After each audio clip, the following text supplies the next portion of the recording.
nagliwanag na parang araw ang kanyang mukha.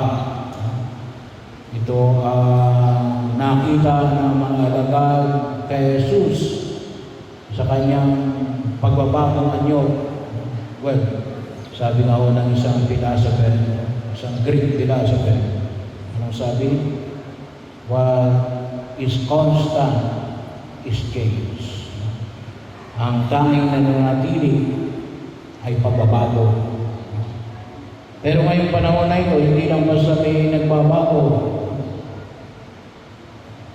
Napakabilis ng pagbabago. Yung alam, depende sa direksyon. Mayroong paundag, mayroong pagulong. Pero ngayong panahon na ito, makikita natin, napakabilis ng pagbabago na nakikita natin, lalong-lalo na itong kapanahunan natin kaysa sa mga nakalipas na kapanahunan. At globalized. Maging ito man ay sa bahagi ng agham, ng kalusugan, ng tinatawag natin teknolohiya ng kasalukuyang panahon, ay makita natin at globalized. Hindi lang tayo ang naapektuhan sa lokal. May mga pagbabago na kapag nagbago sa lugar na yon, ang epekto ay global. Tulad nila ng halimbawa ngayon, nagliliparan na naman ngayon ang misay sa Iran, Israel, at sa US. Ano yung epekto? Baka tumaas naman ang gasolina. Well, bahagi ko yan. Kaya makita natin, ipinamanin, ano sabi na natin, kahit sabi natin, maraming mga pagbabago, sabi nga na, normal, pero yung pagbabago nyo na susunod, parang araw. Ano nais na ipayuwakin ng pagbabago nyo ng Jesus? Yung paanyaya na nawa, so nakikita natin pagbabago sa lipunan ginagalawa natin, dapat din ay nakaangkla sa pamantayan na naipinahayag ng ating Panginoon sa Kristo sa bundok ng Tabor. Ano yun?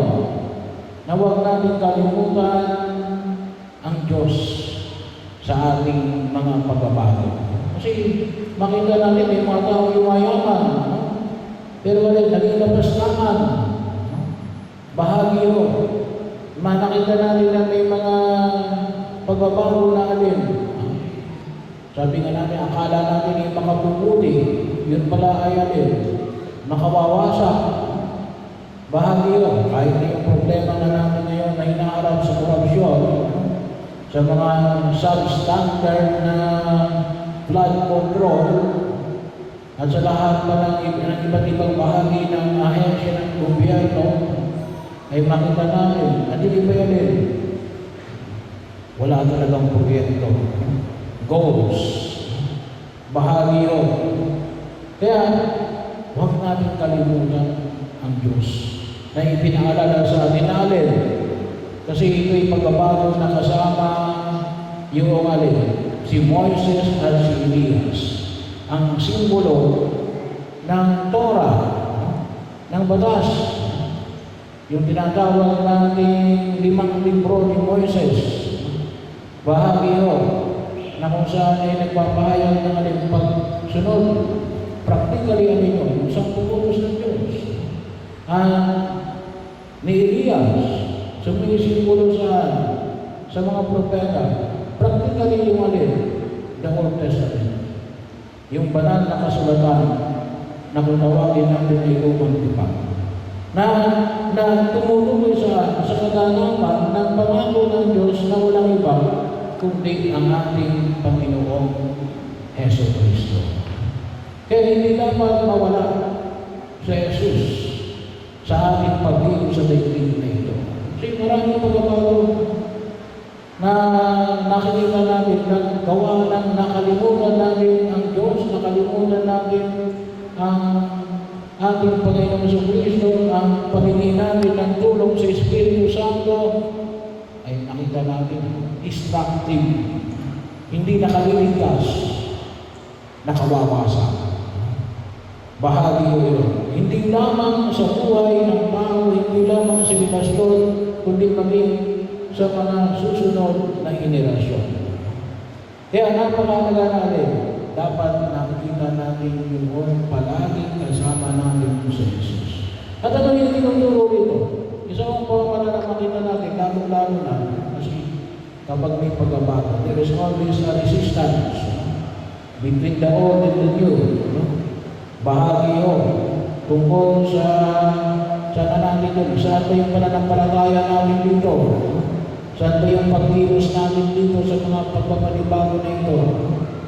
Pagkakataon na kung saan makita natin, maganda o yung ipinahayag dito. Ito rin mo yung tema ng sinodality. Ano yun? Yung ipinamanig dito. Ito ang pinakamamahal kong anak, nagpulos kong pinalulungdan, pakingganin mo siya. Mahalagang elemento yung alin. Yung katahimikan para makinig. No? Kasi yung bakit makikinig para sa tunay na pag-uusap. Kasi yun ang nakita natin. Nag-uusap si Jesus, si Moises, at saka si Abraham.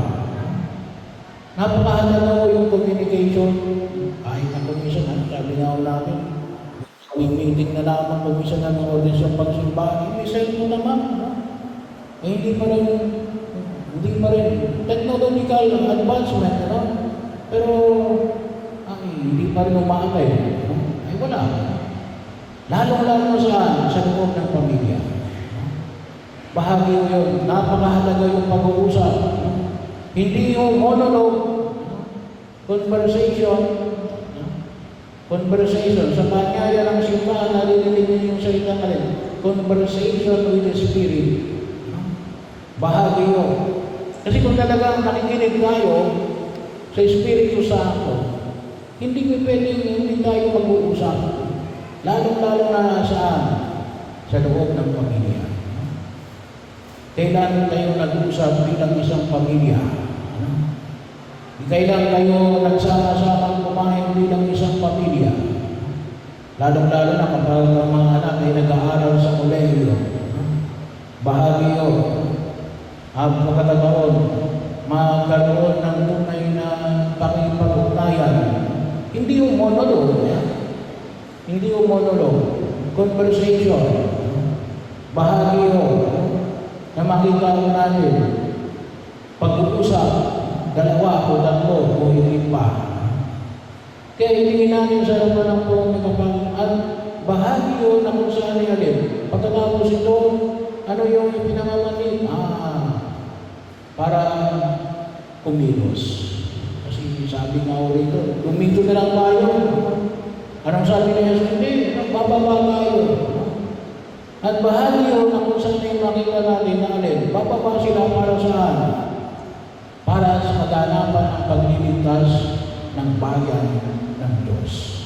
Kinakailangan natin yung pamamaraan na nakita natin bilang kaganapan ng pangako ng pagliligtas ng Diyos mula sa lumang tipan ay alin, yung pamamaraan ng Diyos.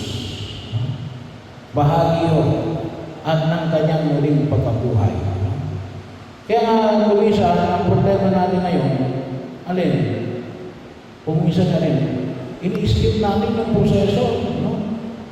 Huwag natin kalimutan natin, bago na muling pagkabuhay, mayroong pagkapako sa krus. Kaya alam nyo, maganda yung ngayong panahon ng Quaresma, ang ginagawa natin ngayon, stations of the cross. 14 station of the cross. May istasyon, hindi pwede i-skip mo. No? Hindi pwede, kung tawagin natin ay shortcut. Bahagi yun. Yun ang temptation ngayon ng kasalukuyang panahon. Gusto natin ng shortcut. Bahagi yun. Kaya yung corrupt practices na mamayanin kasi alin, gusto natin shortcut. At minsan ginagamit din yung iba para sila ay magkapera, patatagalin. Para bahagi yun. Patatagalin naman yung proseso na kung ito pwede namang padaliin. Na bahagi ng pagkilos. Pero sana maunawaan natin na itong station ng Lacosia ay nahahandong sa muling pagkabuhay. At ang muling pagkabuhay ay nagkakaroon ng kahalagahan sa pamamagitan ng paghihirap, pagkamatay at muling pagkabuhay ng ating Panginoon sa Diyos. Yun ang pinag-uusapan ni Moises, ni Jesus at ni Elias. Bahagi yun na kung saan ay makita na ito yung pamamaraan ng Diyos para iligtas ang sangkatauhan. At kinakailangan, kung gusto natin sumama sa muling pagkabuhay, kinakailangan dumaan din tayo sa mga istasyon ng Diyos. At bahagi yun, ang panyaya na Jesus ay huwag kayong matakot. At bahagi yun na kung saan ay tayo ay kinakailangan tumindig, at ating pangatawanan yung nabanggit na pagkilos. At yun, para yung makita natin yung tunay at tapat na pagkilos natin sa nakita natin makatutulong at nakaliligtas na pagbabago.